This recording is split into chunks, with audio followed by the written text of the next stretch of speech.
Hola, bienvenido nuevamente a su programa Oasis es Testigo. Mi nombre es Efraín Rivera. Hoy vamos a sumergirnos en uno de de las problemáticas más graves dentro de la organización de los testigos de Jehová, el encubrimiento sistemático de casos de abuso sexual infantil. Va a ser un programa muy especial y tenemos una invitada muy especial que va a ayudarnos con este tema. Nuestra invitada es Yaritza Joan Pérez Santiago. ¿Cómo te encuentras hoy, Yari? Muy bien, gracias. Gracias por la invitación. Gracias por estar con nosotros. Para que sepan primero quién es Yari. Yaritza es una consejera profesional en el estado de Texas, con adiestramiento en terapia enfocada en trauma, consejera en rehabilitación en Puerto Rico, con experiencia en la población de diversidad funcional, antes conocido como personas con impedimentos. Cuenta con una maestría en consejería y en rehabilitación y bachillerato en psicología. Entre sus experiencias laborables, ha trabajado como técnica de vida independiente, asistiendo a personas en desarrollar destrezas de vida independiente, terapia a adultos y jóvenes con diagnósticos de salud mental.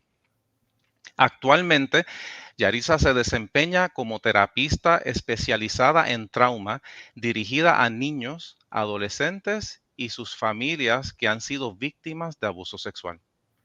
Su compromiso y dedicación en ayudar a personas a mejorar su bienestar y salud mental ha sido clave en sus 10 años como profesional en la salud mental. Pero antes de entrar con Yarisa y el tema, quiero hablarle un poquito sobre la historia de los testigos de Jehová y los casos de abuso sexual. A lo largo de los años, varios casos han salido a la luz, exponiendo cómo la Watchtower ha fallado en proteger a las víctimas y ha protegido a los abusadores, a que los abusadores se mantengan ocultos dentro de la organización. Esto comenzó para los 1970, en que el miembro del cuerpo gobernante de los Testigos de Jehová, conocido como Raymond Franz, por una interpretación errónea de unos versículos bíblicos, él convence a los otros miembros del cuerpo gobernante que los pecados y los crímenes dentro de la organización se deberían tratar internamente. Su razonamiento es que o era que el sistema judicial y legal del mundo están dominados y dirigidos por Satanás y que eran altamente corruptos y que por eso deberían que los ancianos de las congregaciones estarían más capacitados de atender estos asuntos de manera interna en vez de ir a las autoridades. Así, indirectamente y lamentablemente, Raymond Franz fue responsable de crear una política que terminaría protegiendo a miles de pedófilos dentro de la organización. Adicional a eso, los testigos de Jehová consideran que la pedofilia es primero un pecado y luego un crimen. Por eso los ancianos de la congregación suelen investigar estos casos sin involucrar a las autoridades, a menos que la ley lo exija. Esto ha llevado a que muchos casos de abuso no sean denunciados a la policía, protegiendo a los abusadores y priorizando la reputación de la congregación sobre el bienestar de las víctimas. Luego, con el tiempo, la Watchtower decide recopilar estos casos que se están enterando de los abusos sexuales que están pasando dentro de la organización y lo hacen utilizando lo que hoy se conoce como los sobres azules. Estos sobres son parte del sistema interno de comunicación que los ancianos de la congregación utilizan para reportar acusaciones de abuso infantil directamente a las sedes de los testigos de Jehová en lugar de informar a las autoridades externas. Cuando se presenta una acusación de abuso en la congregación, los ancianos deben llenar un formulario específico y enviarlo en uno de estos sobres azules al departamento legal de la organización. Así ellos fueron recopilando esta base de datos que consta de unos sobre 20,000 nombres. Entonces, pues a la Watchtower se le acusa de mantener esta base de datos secreta que contiene los nombres de más de 20,000 presuntos abusadores dentro de la organización. Esta base de datos se construyó a partir de los informes internos que de las congregaciones que todo el mundo le enviaba a la sede por estos sobrecitos azules, pero no lo compartieron con las autoridades. Críticos argumentan que esto permitió que muchos abusadores permanecieran dentro de la organización sin enfrentar consecuencias legales, ya que la Watchtower históricamente ha mostrado resistencia a colaborar con las autoridades en varias jurisdicciones respecto a estos casos e inclusive se le han multado con miles de dólares, lo cual prefieren pagar antes de mostrar esta base de datos a las autoridades. Luego, con el tiempo, ellos le asignan a Bárbara Anderson, una ex miembro de la organización y antigua trabajadora en Bethel, que ella hiciera como una recopilación, un informe sobre estos casos. Ella lo hace, pero al ella notar que no se iba a hacer nada para buscar justicia a estas víctimas, ella aparece en el programa Dateline en NBC, esto fue para el 2002, revelando un patrón de encubrimiento de abusos de parte de los ancianos de la congregación y la sede central de la Watchtower.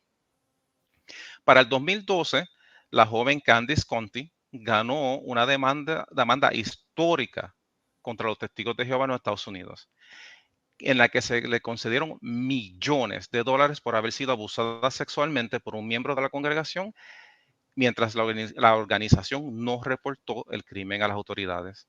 Y después de eso, muchas otras personas también han hablado y han demandado a la organización y la Watchtower continúa pagando millones de dólares en gastos legales y en demandas perdidas. Para el 2015, la Real Comisión Australiana sobre las Respuestas Internacionales al Abuso Infantil investigó las políticas de los testigos de Jehová, revelando que más de 1,000 casos de abusos infantil fueron manejados internamente sin que ninguno de ellos se reportara a la policía. Las conclusiones de esta comisión dejaron en evidencia el uso de la regla de 2 testigos, una política que favorece a los abusadores al requerir que hayan 2 testigos para confirmar el crimen. Ahora, ese es el resumen de cómo es que ha funcionado la Watchtower con relación a casos de abuso infantil. Pero ahora pues vamos de lleno con nuestra invitada especial, Yari. Pues Yari, has escuchado ya algunas de las cosas sobre la historia de cómo es que los testigos de Jehová trabajan con estos casos de abuso infantil, pero lo que nos gustaría es saber tus pensamientos sobre estos casos de abuso sexual infantil encubiertos dentro de la organización de los testigos de Jehová y qué impacto tú crees que tiene estas políticas sobre la víctima. El espacio es tuyo ahora. Gracias. Definitivamente es impresionante la manera en cómo la organización decide manejar cuando se descubre, ¿verdad?, que existe abuso sexual, lamentablemente. En este caso, vamos a dar el ejemplo, si fuera una persona que pertenece a la organización, ya sea un niño, ¿verdad?, porque me voy a enfocar dentro de los menores de edad. Las organizaciones religiosas, independientemente cuál sea, tienen, ¿verdad?, tienen sus propias reglas internas, pero eso no va por encima de que estas organizaciones tienen el deber de reportar mandatoriamente, porque cada uno de nosotros que estamos en una posición, por llamarlo así, de alta jerarquía, tenemos el deber, independientemente también del estado del país, existe la ley donde dice que cada persona cuando recibe una información, es como cuando estamos hablando de una alegación de abuso físico, podemos ver una alegación de abuso sexual, tiene por obligación la responsabilidad de hacer un reporte a las autoridades. Obviamente entiendo que por lo que escucho en la organización, ellos tienen su propia jerarquía de quiénes son los que manejan un relato como este, una revelación o lo que sería un disclosure en inglés sobre abuso sexual, pero el por qué lo manejan de esa forma, definitivamente ellos están encubriendo, ellos están protegiendo su rango, ellos están protegiendo su estatus, ¿verdad? Un estatus que para ellos por lo visto es muy importante, pero hay que tomar en cuenta que esa obligación como entidad no la cubre nada. Ellos son obligados a reportar el abuso y aquí hay una situación donde quizás no están viendo que ellos pueden ser, le pueden dar cargos a nivel, ¿verdad?, de la justicia por encubrir esto, porque esto incluso significa que ellos están tapándolo, que ellos están de acuerdo con lo que está pasando.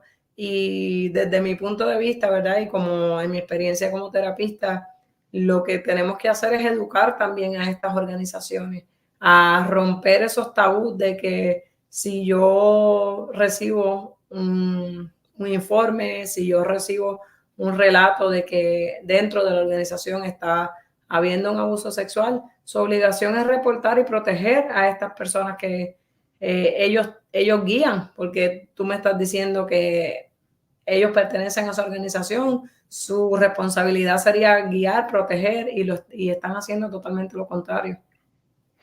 Sí, exacto. Y pues hay muchísimas cosas que se nos pudieran hablar sobre los asuntos legales, pero ni tú ni yo somos abogados. Para que sepan los oyentes, Yaritza no es testigo de Jehová.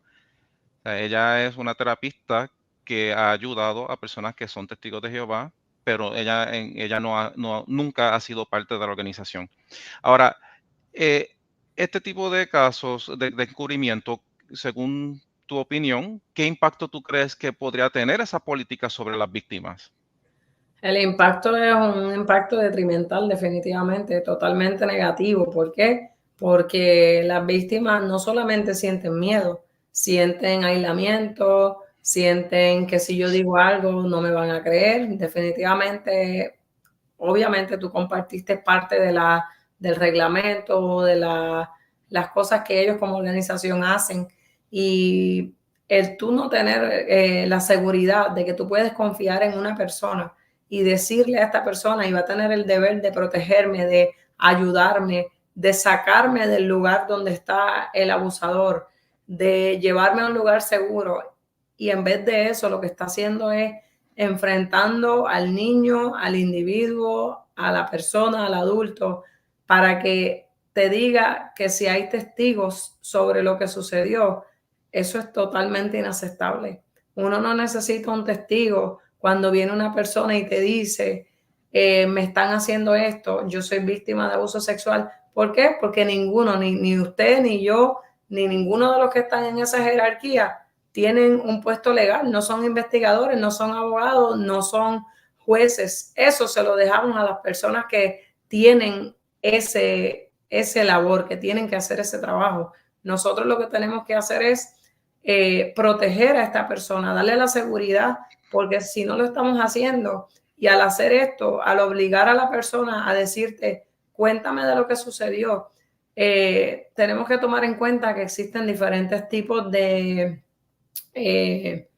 disclosures o diferentes tipos de cuando la persona está lista para hablar y hacer esa confesión, ¿ok? Cuando ya la persona está lista, la persona te lo va a decir sin ningún tipo de tabú, sin ningún tipo de resentimiento, miedo puede que como quiera lo tenga, pero se va a sentir segura de decirlo siempre y cuando tenga una persona segura. Cuando tenemos un tipo de declaración que es accidental, como por ejemplo, tienes una persona dentro de la organización donde está sufriendo abuso sexual y por alguna razón alguien dentro de la misma organización sabe eso. Y por ejemplo, lo comentó con alguna otra persona dentro de la organización y se siguió pasando esta información y llegó a una persona de alta jerarquía dentro de la organización, por lo que dijiste, lo van a llamar y le van a preguntar. La persona no está lista para hablar, la persona se acaba de enfrentar a una situación donde ya me descubrieron, ya saben lo que está sucediendo. Yo entonces voy a tener que decir, sí es cierto, pasó esto y pasó esto, pero por el otro lado sabe que en la organización no le van a creer. Y definitivamente se pueden desarrollar condiciones de salud mental como depresión, que seguramente ya la persona está sufriendo esto, aislamiento, ansiedad y peor aún, lamentablemente, los pensamientos de quitarse la vida y poder llegar a cumplir, ¿verdad? Que sea un acto, lamentablemente, que llegue a pasar un suicidio. Exacto. Y Yarisa mencionó sobre tener testigos y para el oyente, es bueno que sepan que dentro de la Organización de los Testigos de Jehová hay una regla que se llama la regla de 2 testigos, lo cual significa que para poder probar que un crimen o un pecado haya sucedido, se requieren 2 testigos. ¿Qué significa eso? Que si un niño fue abusado, a menos que el niño tenga otro testigo que compruebe La lo alegación. sucedido, entonces, o que la persona confiese, pues se queda, no se llaman a las autoridades y se quedó, como ellos dicen, en manos de Jehová. Ahora, teniendo en cuenta eso que tú estabas mencionando, entonces, desde tu experiencia que tú has trabajado con niños abusados, ¿qué pasos fundamentales serían necesarios para ayudar a las víctimas a sanar emocionalmente después de experimentar abuso sexual, especialmente cuando el abuso fue ocultado por su comunidad religiosa? Primeramente, tiene que haber un reporte a la policía. ¿Ok? Vamos a empezar por lo básico.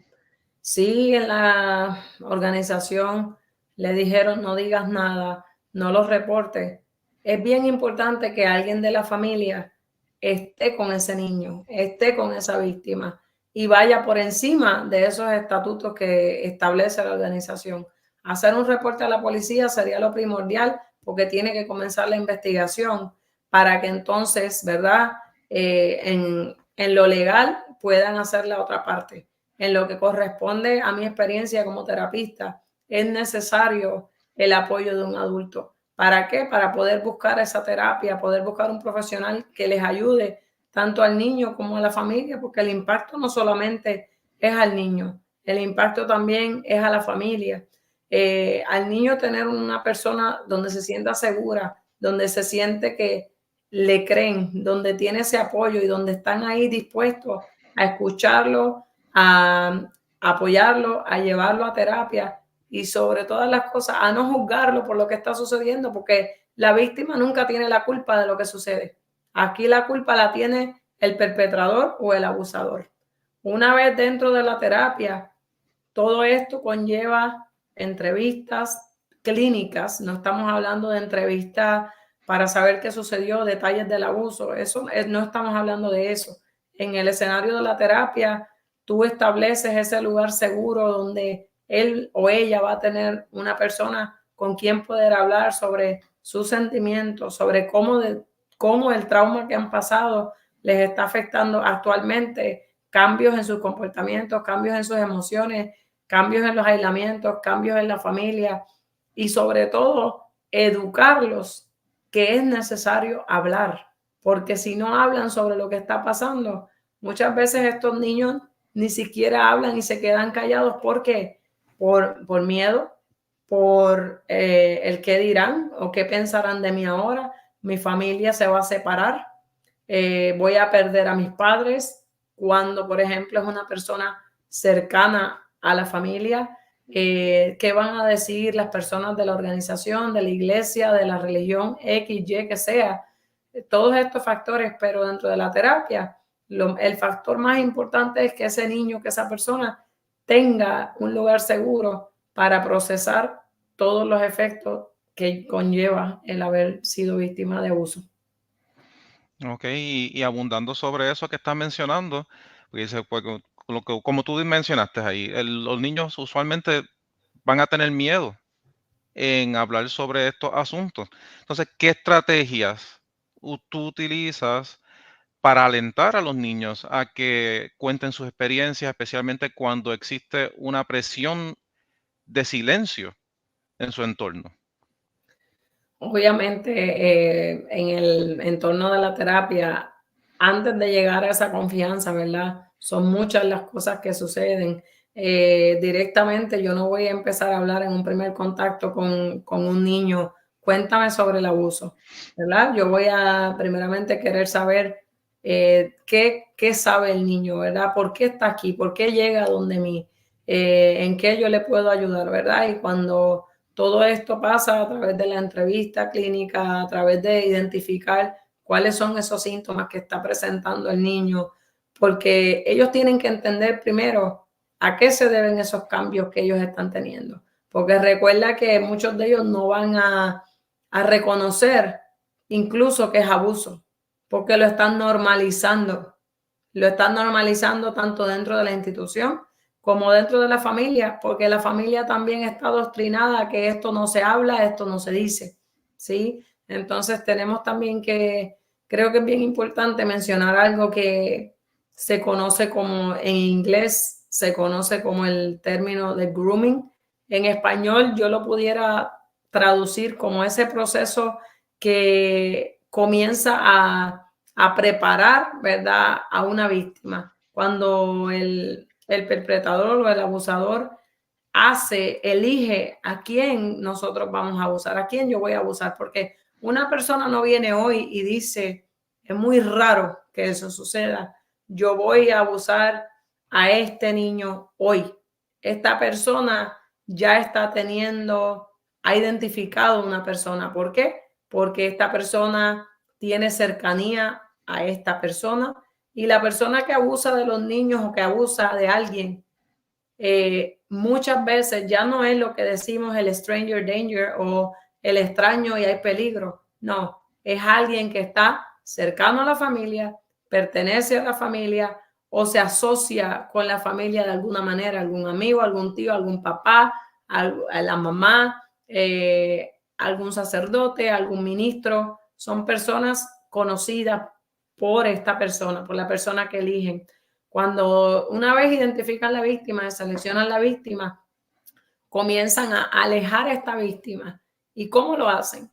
Yo me voy a asegurar de que yo pueda darte cosas que yo sé que te atraen, que yo sé que con esto, por ejemplo, es un niño que ves que siempre que llega al lugar le gustan los carritos, es una niña que le gustan las muñecas y ya tú has identificado porque te has asegurado de saber cuál es la dinámica en esta familia, que la familia no le puede proveer esa cosa en particular.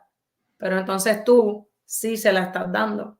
¿Qué estás haciendo? Ganando la confianza de este niño cuando ya has ganado la de la familia primero, porque se asegura de ganar el entorno familiar para que no haya una sospecha o el entorno de la institución y nadie va a sospechar de esta persona. Jamás, porque su reputación es intachable. Esta persona tiene un puesto alto en la jerarquía. Esta persona es un ejemplo para la sociedad. Y una vez hace eso, entonces el niño comienza con la manipulación emocional y la manipulación de que nada de esto le puedes decir a nadie porque yo te voy a dar esto, pero si dices ya no te lo voy a poder dar. Entonces, ¿por qué hacemos eso? Porque emocionalmente sabemos que el niño se asusta, el niño tiene miedo, el niño no va a cuestionar lo que tú y yo podemos cuestionar. Si es algo bueno, ¿por qué lo tengo que mantener en secreto? Y la secretividad es importantísima en una de las dinámicas que utilizan los perpetradores para, obviamente, callar a la víctima. Luego comete el abuso sexual y ¿qué sucede? Nadie te va a creer, comienzan las amenazas. Si dices algo de lo que pasó, a tu familia le va a pasar algo. Si dices algo en la iglesia, en la organización, en el grupo, no te van a creer. ¿Cómo tú vas a probar que eso es cierto? Porque yo soy una persona de respeto, yo soy una persona que tengo poder, nadie va a creerte. Entonces el niño, ¿qué hace?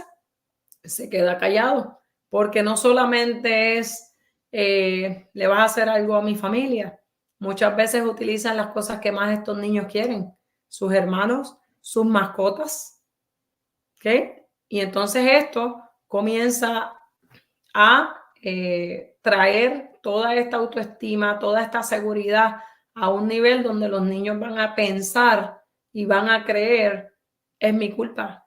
Y ahí es cuando entonces llegan a donde nosotros y tenemos que trabajar todo eso porque ya se le ha hecho un gran daño. Entonces imagínate la organización, imagínate las iglesias, porque esto no es solamente en la organización que tú estás hablando, ¿verdad? Que en los testigos, discúlpame, en los testigos de Jehová. Esto ocurre en la iglesia católica, esto ocurre en la iglesia cristiana, esto ocurre en todos lados y no necesariamente tiene que ocurrir, nos tenemos que enfocar únicamente en sectores religiosos. Esto ocurre todos los días. Lamentablemente ahora mismo nosotros estamos hablando y ahora mismo hay niños que están sufriendo abuso sexual. Esto ocurre en las casas, esto ocurre durante los periodos de vacaciones y cuando llegan a la escuela, ahí es donde hablan, porque finalmente se sienten libres, que están saliendo de ese lugar donde yo ni siquiera puedo decir nada. Siguiendo con lo que estás mencionando, has trabajado con clientes que son testigos de Jehová, por supuesto, no puedes dar ningún tipo de detalles, pero ¿has notado alguna diferencia en la forma en que los niños de esta comunidad enfrentan el abuso en comparación con otros? Eh, si lo has notado o mientras has aprendido sobre los testigos de Jehová, ¿cómo tú puedes compararlo con otros?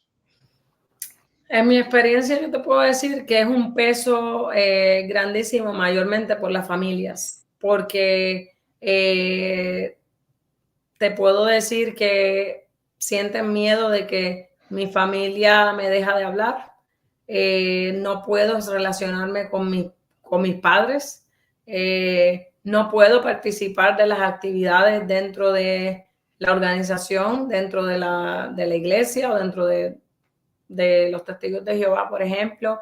El niño muchas veces visto como un mentiroso, como que está haciendo todo esto por llamar la atención. Esas son cosas que he visto, ¿verdad? Dentro de la oportunidad que se me ha dado como terapista. Y cuando lo comparo con una población donde no pertenecen a esta organización, sí te puedo decir que hay muchas cosas en común y es ese miedo, es ese rechazo, es esa visión de cómo me ve mi familia y cómo me ve la sociedad. Pero una diferencia particular es el estatus que puedo tener yo dentro de una organización versus tener a una persona que me cree, que tú puedes tener un cuidador, un padre o una persona que represente al menor que no crea lo que sucedió, pero aún así ser de apoyo a la víctima. ¿Cómo se ve esto?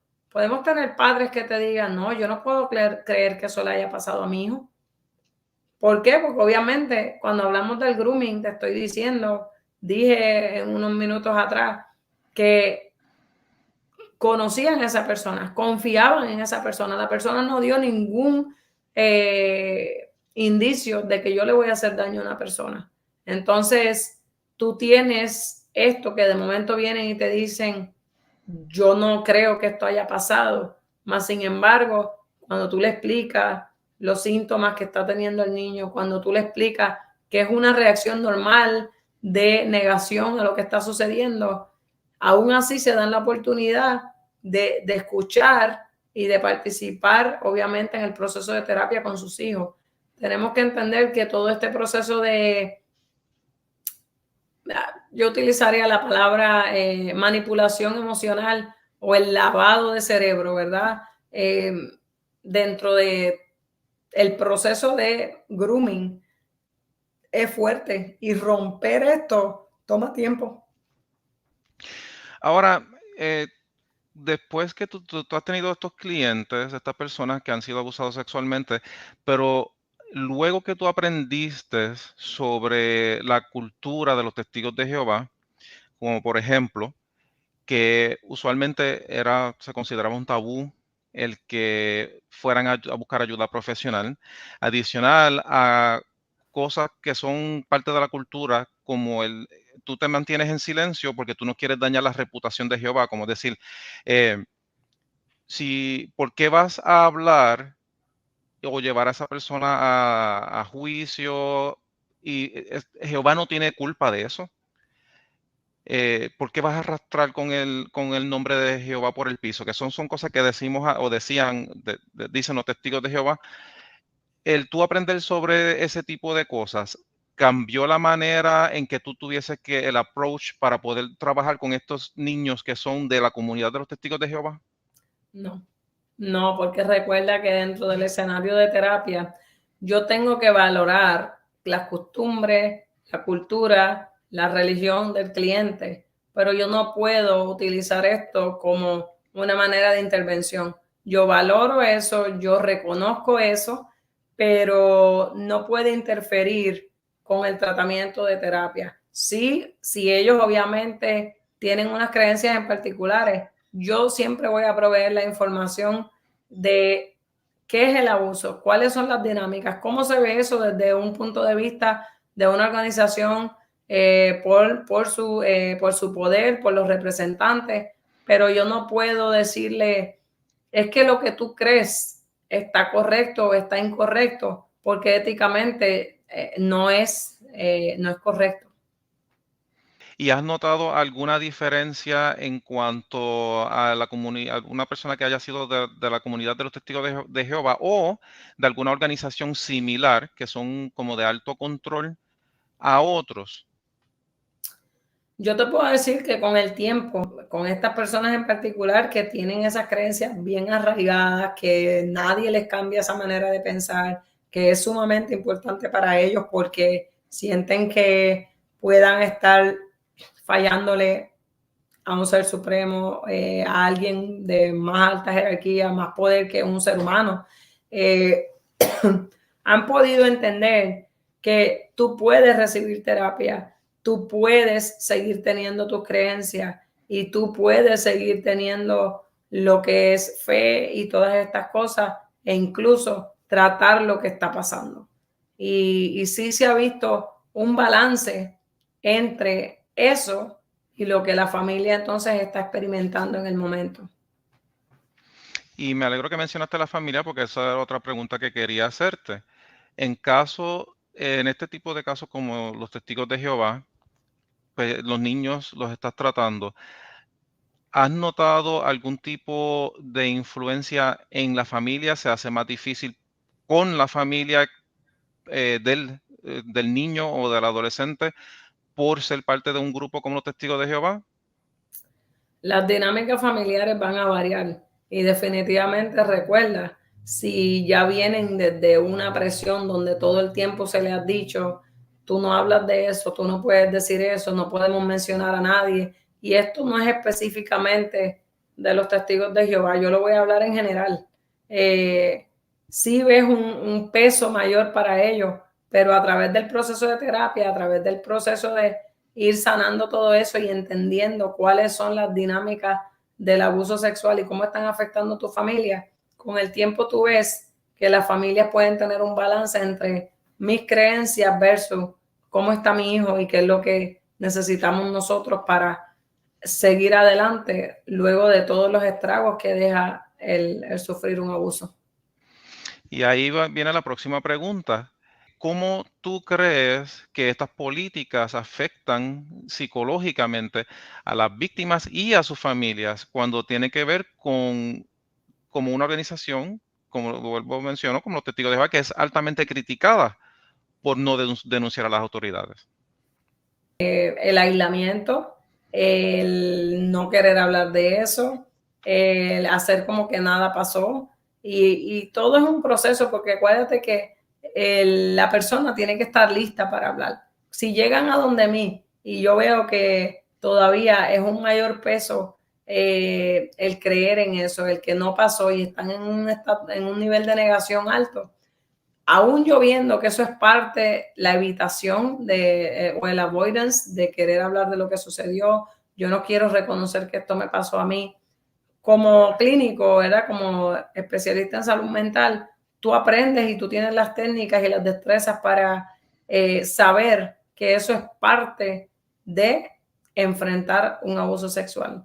Pero uno tiene que educar a la familia, ok, en este momento probablemente no está listo, no sea el mejor momento para nosotros empezar un tratamiento, pero lo que estamos viendo a través de la entrevista, a través de evaluaciones y a través de un sinnúmero de cosas que se utilizan dentro del cuarto de terapia, tú le vas a dar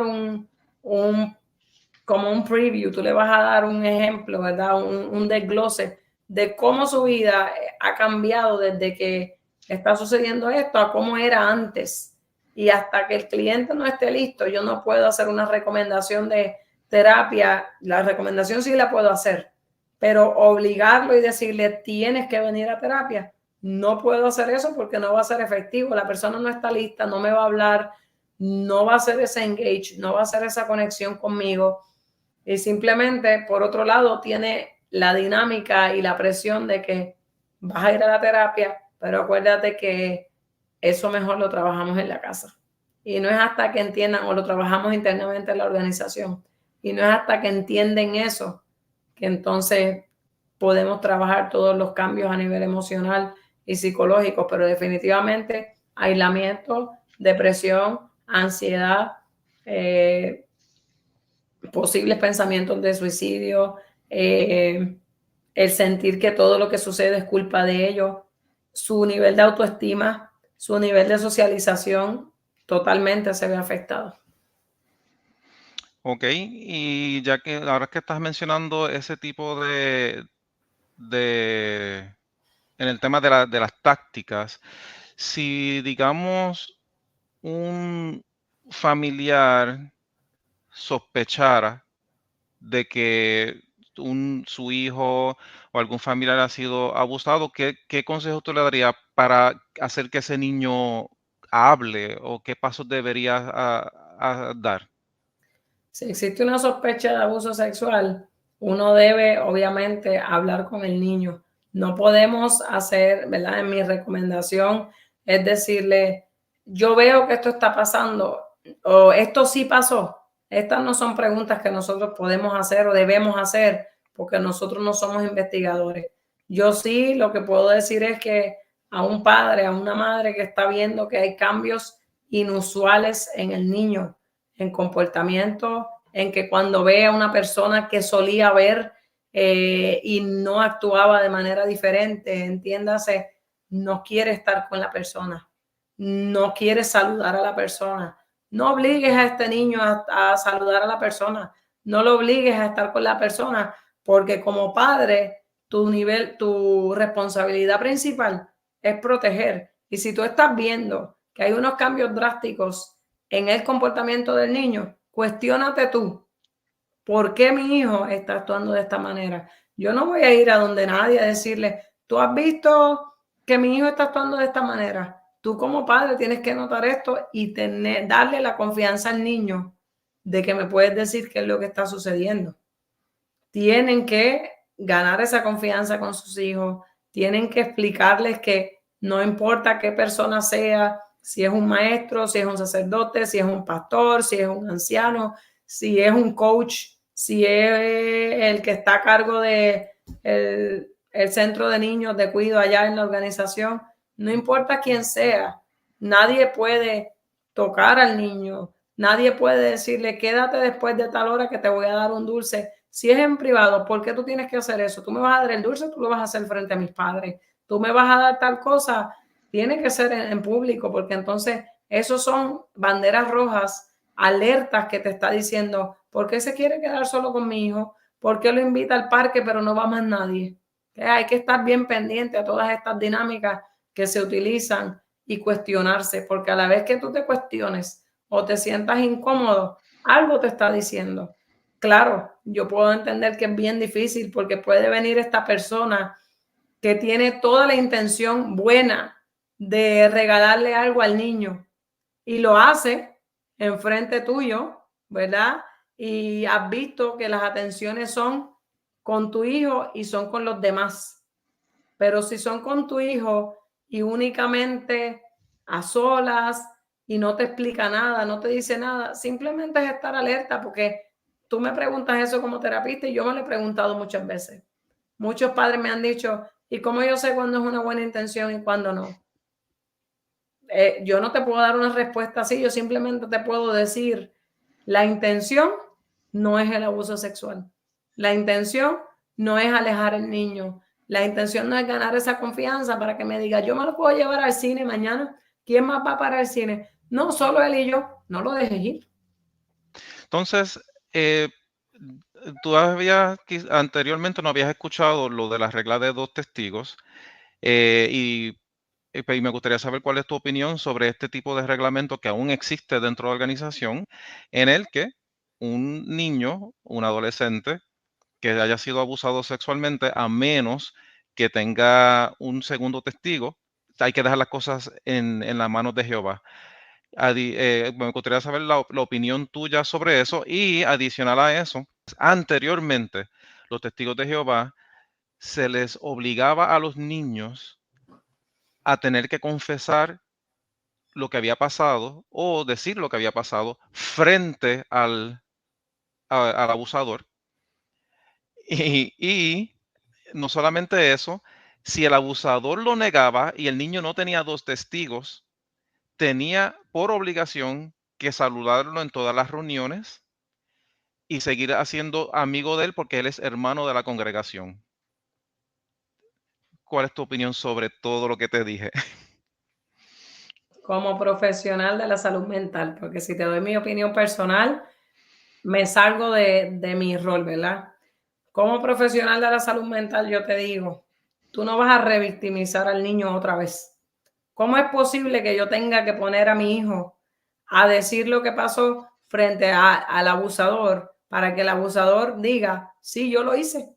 El abusador no lo va a admitir. El abusador sabe que cuando ganó la confianza de su familia primero, sabe que la familia lo va a dudar porque yo me gané la confianza de la familia primero.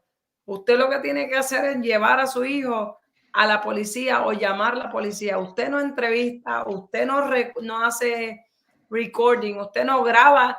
Déjame grabarlo para llevárselo a la policía, que eso es un error que mucha gente hace porque desconoce qué es lo que pasa con eso. Nosotros no queremos eso. Nosotros queremos que usted lo lleve a la policía, que exista un reporte y que ellos se encarguen. ¿Ok?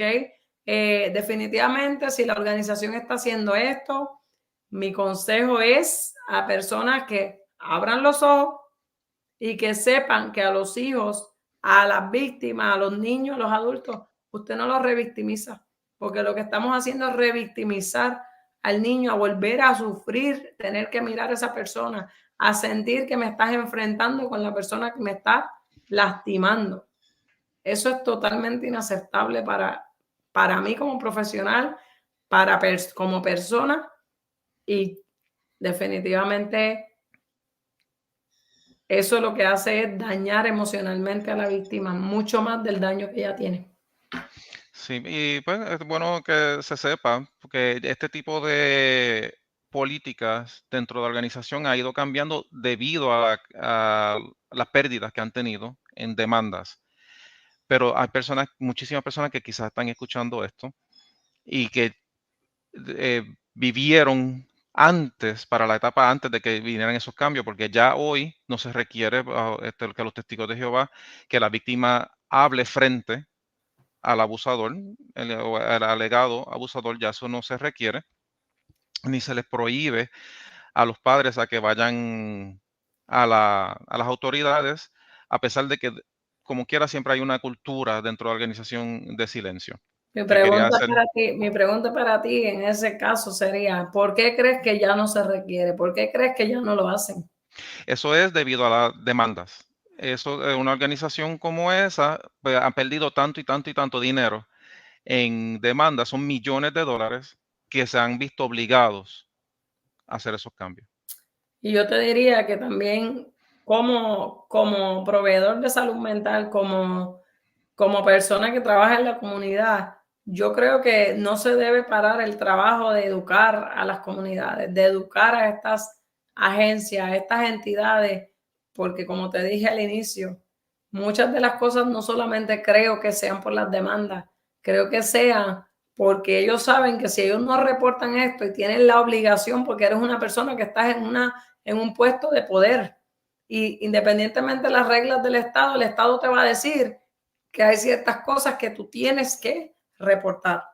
Por ejemplo, en Puerto Rico, tú tienes que reportar el abuso sexual.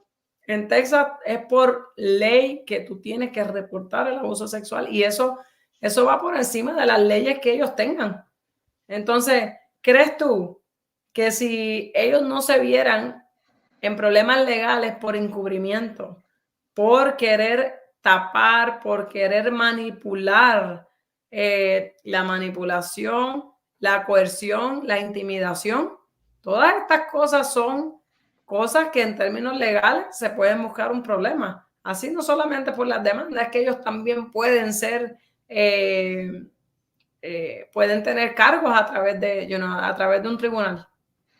Oh, sí, y también hay muchos casos, ya hay personas que han estado presas y hay unos casos grandísimos que se están llevando a cabo en Pensilvania. Ya hay, creo que son 14 personas que están presos. 14 o creo que eran 13 porque uno se quitó la vida cuando la policía fue a buscarlo. O sea que ahí hay muchísimos casos de personas que están llegando a la justicia y han tenido que pagar los actos criminales que han hecho. Otra cosa que, por ejemplo, que es algo que me gustaría compartir con el oyente, porque el peligro de este tipo de cosas, de que se encubran, que se tapen a la persona que es abusador sexual, no solamente afecta a la organización como tal, porque es algo que se mantiene en silencio. Los testigos de Jehová, yo podía estar sentado aquí con mi niño y no saber que la persona que está a mi derecha o a mi izquierda fuera un pedófilo, porque se tapaba. Entonces, pero afecta también a la comunidad.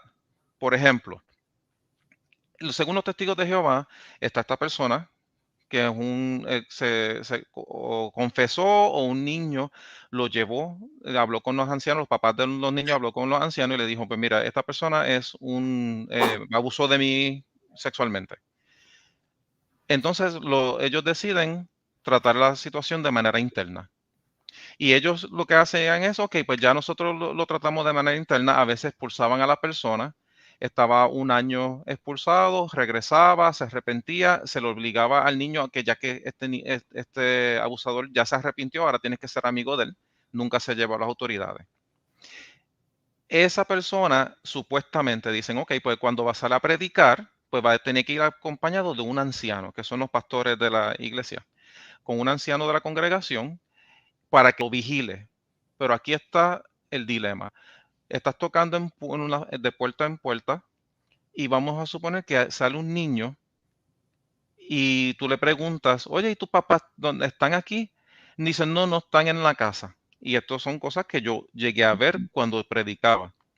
Entonces, ¿qué evita que este abusador regrese más tarde sabiendo, hace una nota mental, sabe que en esa casa hay niños solos, que los papás no están y que regrese más tarde solo, toque en la puerta, entre y abuse de esos niños?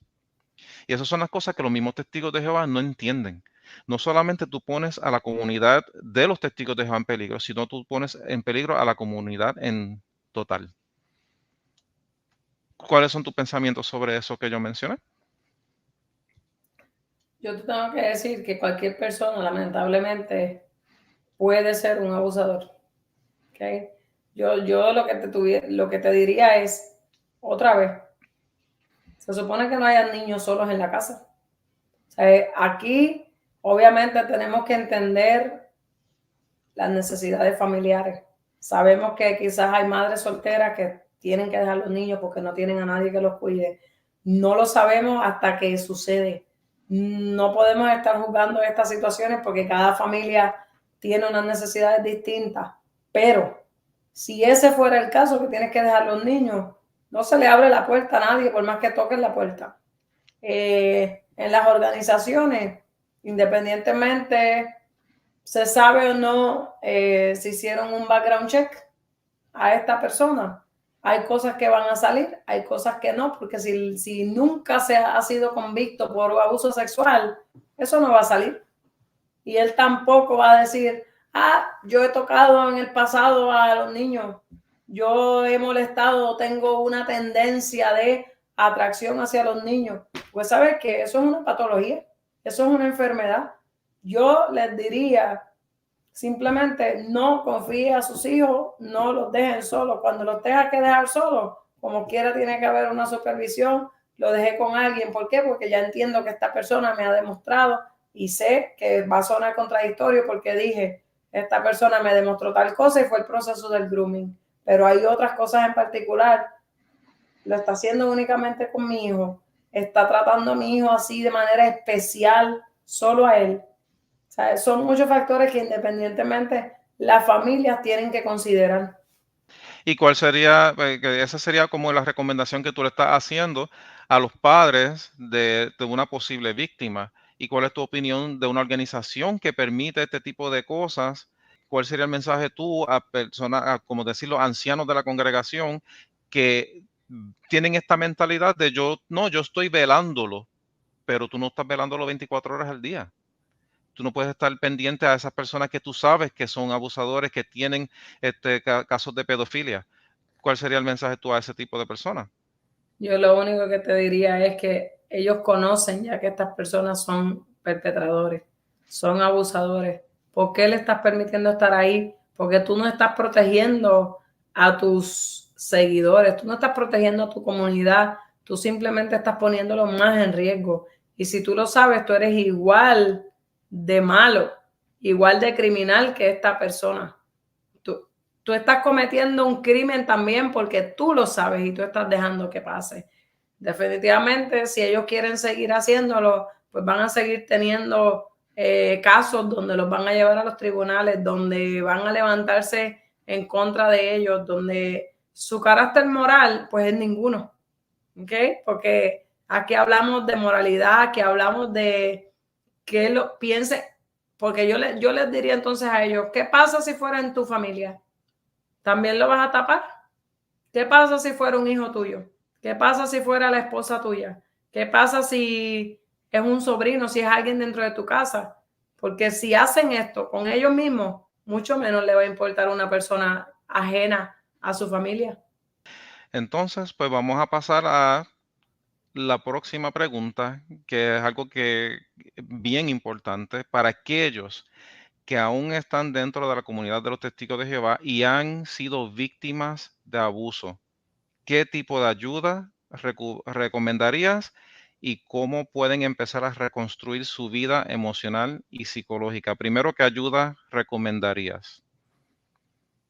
Definitivamente, primero sería buscar ayuda psicológica, ya sea con un terapista, con un psicólogo, con un consejero, y que se sientan totalmente en la libertad de hablar, porque cuando lleguen a uno de nosotros sí vamos a escucharlo, nosotros sí vamos a creerle, nosotros no vamos a decir,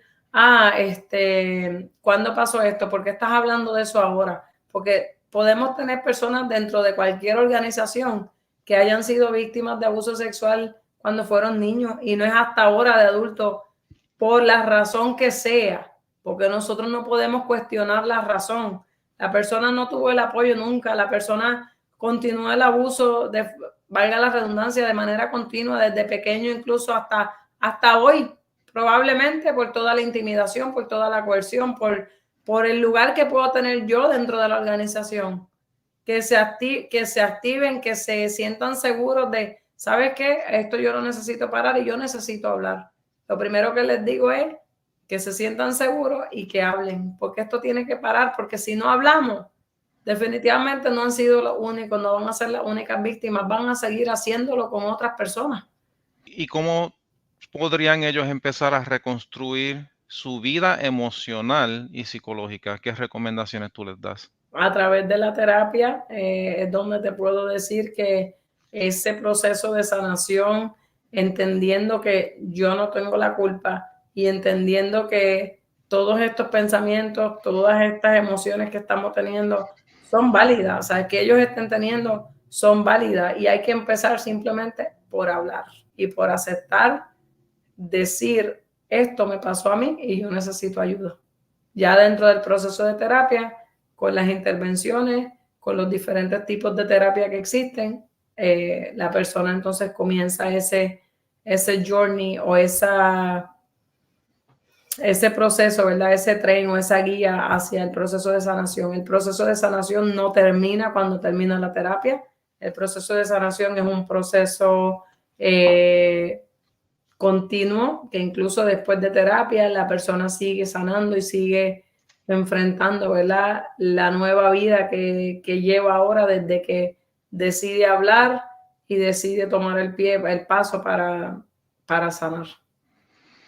Al que personas que te estén escuchando ahora, Yari, que digamos, les pasó esto cuando eran niños, ya son adultos, quizás sean adolescentes, estén pasando por esa situación, sea hace poco o hace quizás décadas, y que estén hasta, digamos, en la incertidumbre, hablo o no hablo, ¿qué mensaje tú le darías a esa persona? Que hable, que busque a alguien, si no es de la congregación, porque saben cuál es la dinámica que hay, siempre va a haber alguien que esté dispuesto a escucharlo. Que hablen, que busquen un terapista, que busquen un consejero, que busquen a alguien que ellos saben que los van a apoyar y que los van a escuchar. Simplemente empiecen por orar. Ok. Y bien importante, ¿qué mensaje tú le darías a las víctimas de abuso sexual que aún tienen miedo de contar su historia o que aún no han encontrado una vía para sanar? Yo les diría que el miedo es normal. Las emociones todas son válidas. Ninguna emoción es mala. Yo dentro del escenario de trabajo, así me dicen muchos niños, no, pero es que el enojo no está bien, porque uno no se puede enojar, uno no puede gritar, uno no puede llorar. ¿Por qué no podemos sentir todas esas emociones? Igual que nos sentimos felices, que nos sentimos alegres, que sentimos armonía, que sentimos tranquilidad, que nos sentimos relajados. Todas esas emociones que son fuertes, intensas, que son más intensas que las demás, porque las podemos sentir a la misma intensidad. Podemos estar felices a un nivel 10, como podemos estar enojados a un nivel 10. La situación no es la emoción, todas las emociones son válidas. Ahora, ¿cómo estoy actuando yo? ¿Cuál es la acción que yo hago cuando me siento enojado, cuando me siento triste? ¿Me callo? ¿Me encierro en el cuarto? ¿Me aíslo de los demás? ¿Le grito? ¿Peleo con los demás porque ellos son los que tienen la culpa de lo que me está pasando? Eso es válido. Todo eso es válido y no estamos aquí para juzgar y señalar a nadie. Vuelvo y te digo, a todos, ya sean unos que están pasándolo y no han hablado, aquellos que ya lo pasaron y nunca han dicho nada, empiecen por hablar, porque si no hablamos, no vamos a saber que eso está sucediendo para entonces poderle buscar a una persona y poder buscar un recurso que les pueda empezar a ayudar en esa carrera de la sanación, porque esto es una carrera, esto no es como un maratón en ese sentido de que tiene inicio y final. Saliste en la salida y llegaste a la meta. Aquí la meta va a ser un proceso de sanación de por vida. ¿Qué pasa? Tú puedes hablar del abuso sexual y te puedes sentir triste, pero no te vas a sentir triste como cuando llegaste la primera vez. Tú no vas a sentir el miedo que sentiste cuando lo dijiste por primera vez. Tú vas a sentirte escuchado, validado y vas a poder contar tu historia y probablemente vas a animar a otras personas a que, ¿sabes qué? A mí también me pasó lo mismo. Yo no fui la única persona. Y con esto yo no estoy diciendo que esa persona que lo está diciendo por esa primera vez, me estás diciendo que yo no soy la única persona y me estás restando credibilidad, me estás restando validez. Jamás es una intención decir eso, sino entender que muchas personas están pasando como tú.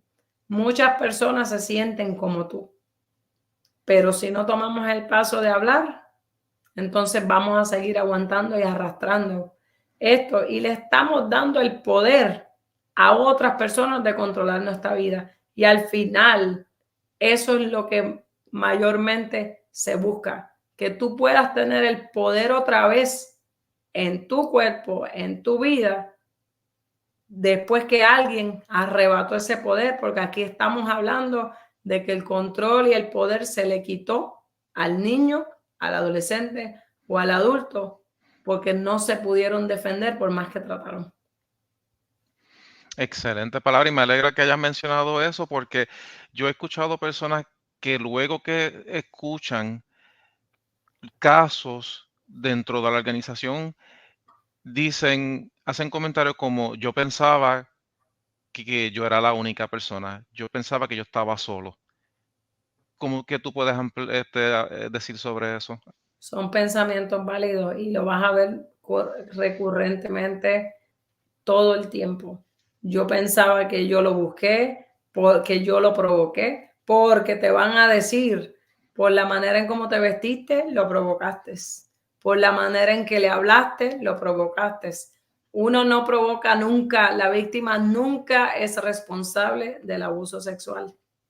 Nunca. Ni por cómo se viste, ni por cómo habla, ni por cómo camina, ni por cómo mira, porque nosotros, la víctima no está, o sea, ponte en el lugar, vamos a ponernos en el lugar de esa víctima.